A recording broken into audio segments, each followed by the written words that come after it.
தவர்க்கும் இறைவா போற்றி.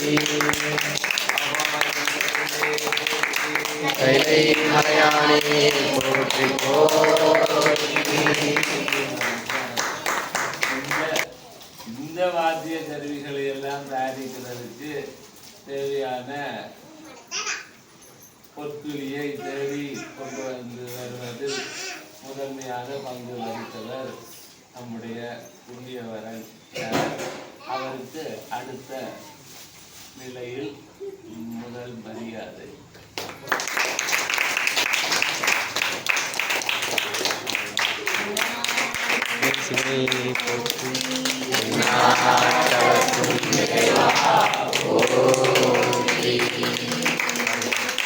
தங்களுடைய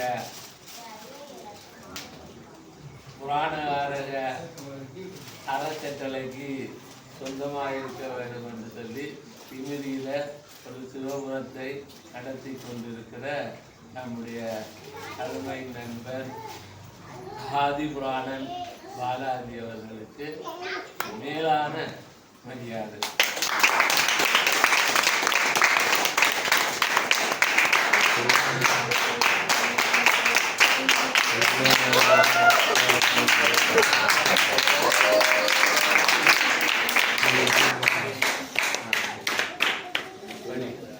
இந்த குழுவில் இடம்பெற்று இந்த கல்விகளை வாசித்து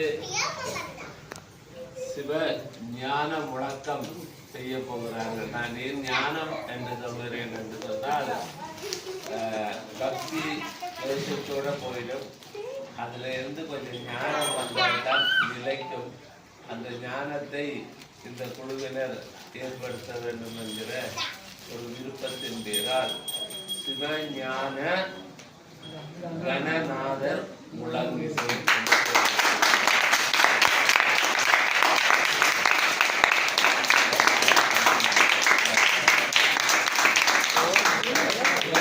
கணநாதர் முழங்கிசையில் குழுவிலே கலந்து கொண்டு மாறி மாறி வாசிக்க போகும் அன்பர்களுக்கு இப்போது மரியாதை.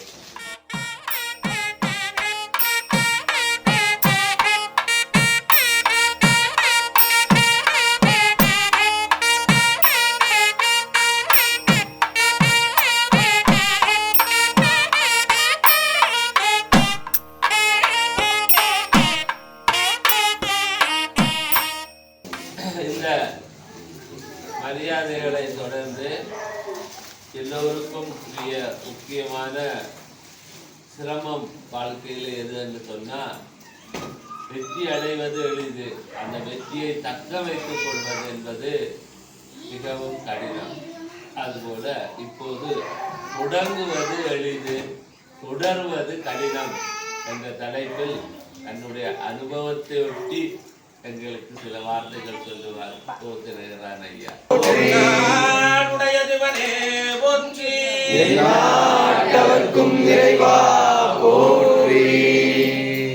இந்த கருவிகள் நம்ம கிட்ட கிடைக்குது அப்படின்னா இந்த கருவிக்கும் நம்ம வந்து சம்மந்தமே இருக்காது. நம்ம எங்கேயோ பிறந்திருப்போம், எங்கேயோ வளர்ந்துருப்போம், நம்ம வேற ஒரு சூழ்நிலையில போயிருப்போம். ஆனால் திடீர்னு இந்த கருவி மூலயமா இந்த கருவியிலிருந்து வரக்கூடிய ஒலிகள் நம்ம இழுத்து உட்கார வச்சு இன்னைக்கு இத்தனை பேரை இப்படி உட்கார வச்சிருக்கு அப்படின்னா அது இந்த கருவிகள் தான் செஞ்சிருக்கு. இந்த கருவிகள்ல இருந்து வரக்கூடிய நாதம் செஞ்சிருக்கு. அந்த நாதத்தை கேட்ட உடனே தமிழ்நாட்டில் எத்தனையோ பேர் இருக்கிறாங்க.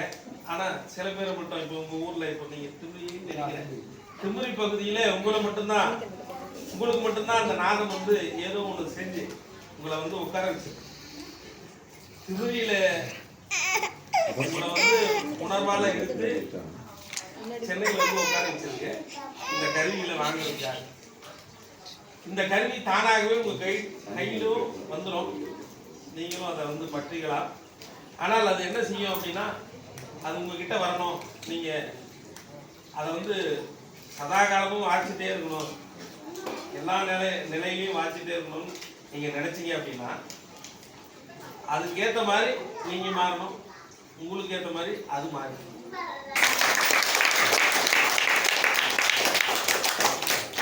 அதாவது இந்த வாத்தியத்தினுடைய நாதம் நம்முடைய உணர்வோட ஒரு உறவை ஏற்படுத்தும். அந்த உறவு உண்டாயிட்டா அந்த நாதத்தை எழுப்பாமல் கேட்காமல் அதை வாசிக்காமல் நம்மால இருக்க முடியாது என்ற நிலை வரும். அது சிவபெருமானை நினைக்கிறத விட்டுட்டு இருக்க முடியாத நிலை. அவரை விட்டு அத்தா உனக்காலா இனி அல்லேன்னு நிலாமே என்கிற நிலை. அந்த நிலை இந்த கல்வியோடு வர வேண்டுமானால் அடுத்தது எல்லா செவ்வியல் கிளாசிக்கல் ஆர்ட்ஸ்லையும் இருக்கக்கூடியது, அதாவது பரதநாட்டியம் மாதிரி என்னன்னு சொன்னா அதுல இருக்கக்கூடிய வாத்தியங்கள், அந்த வாத்தியங்களோட அளவு முறை எல்லாம் மாறக்கூடாது. மாறினால் அது கிளாசிக்கல் டான்ஸ் இல்லை, செவ்வியல் நடனம் இல்லை. அந்த செவ்வியல் தன்மையை இந்த வாத்தியங்கள் எய்த வேண்டும் என்று சொன்னால் இந்த அளவுகளை எல்லாம் நம்ம கொஞ்சம் பேணணும், நாதத்தை பேணணும். அதை வச்சுக்கிட்டு கலந்து வேற விதமாக ராகந்தாளத்தில் வாசித்து கொண்டு வரணுமே தவிர அது வாத்தியத்தை மாற்றி அப்படி போனால் அது சினிமா இதை மாதிரி போய் அப்படி காணாமல் போயிடுவேன். இதை வேணும்னாலும் அடிக்கலாம்னா அந்த நேரத்துக்கு கேட்கலாம், அவ்வளோதான். அது நம்ம உணர்வோட கலந்து இழுத்துக்கிட்டு வராது. இது வாசிக்கிறவனை மட்டும் இல்லை, கேட்கிறவனையும் உணர்வோட கலந்து இழுத்துக்கிட்டு போகுது. இது ரெண்டும் உன்னதமான விஷயம். நீங்கள் புரிந்து கொண்டால் மகிழ்ச்சி. நமச்சிவாய. இப்பொழுது வாத்தியங்களுக்கான பூஜையையும் உங்களுக்கான பூஜையையும் ஆரம்பிப்போம். ஆதியாய் நடுவுமாகி அளவிலா அழகுமாகி சோதியாய் உணர்வுமாகி தோன்றிய பொருளுமாகி வேதியாய் ஏகமாகி பெண்ணுமாய் ஆணுமாகி போதியாய் நிற்கும் தெல்லை ஒரு நடம் போற்றி போற்றி குழந்தை கூத்தன் திருவடிகள் போற்றி போற்றி.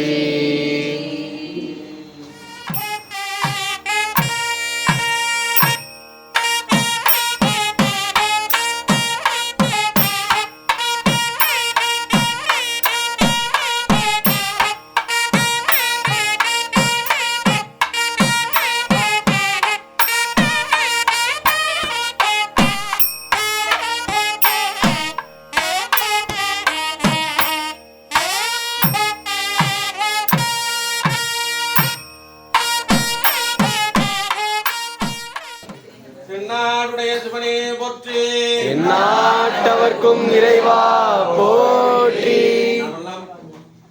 கைலாய கருவிகளாக இருந்தாலும் தமிழ்நாட்டுல தமிழ் இசை கருவிகளோட இருக்கக்கூடிய கருவிகளாக இருக்கு. நம்முடைய பண்பாடு நம்ம சொல்றோம். இந்த பண்பாடு வளரணும் அப்படின்னாலும் இந்த கருவிகள் எல்லாம் வளர்ந்தாதான் பண்பாடு வளரும். பண்பாடு எப்படி வளரும்? பண்பாடு என்பது என்னன்னு கேட்டோம்னா கலைகளின் தொகுப்பு தான் பண்பாடு. கலை வளரணும்னா கலைஞன் வளரும். கலைஞன் வளரணும்னா கருவிகள் வளரும். கருவிகள் அதிகமாக அதிகமாக கலைஞர்கள் உருவாவார்கள். கலைஞர்கள் உருவாக கலைகள் உருவாகும். கலைகள் உருவாக பண்பாடு பலவாக வளரும். ஆகவே பண்பாடு வளரணும்னா கருவிகள் வளர வேண்டும். ஆகவே தொடக்கம் இறைவனுடைய திருவருளால் தொடங்குகிறது, சிவபுரத்திலே தொடங்குகிறது. ஆகையால் சிவபுரம் எங்கும் சிவபுரமாக மாறுவதற்கு இறைவன் திருவருள் இந்த நேரத்திலே கூட்ட வேண்டும் என்று வேண்டி அனைவரும் தொடங்கும்.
சிவமேதான் பெரிதென்று உணர்ந்து கொண்டேன், சிவமேதான் பலமென்று உணர்ந்து கொண்டேன். சிவமேதான் பெரிதென்று உணர்ந்து கொண்டேன், சிவமேதான் பலமென்று உணர்ந்து கொண்டேன்.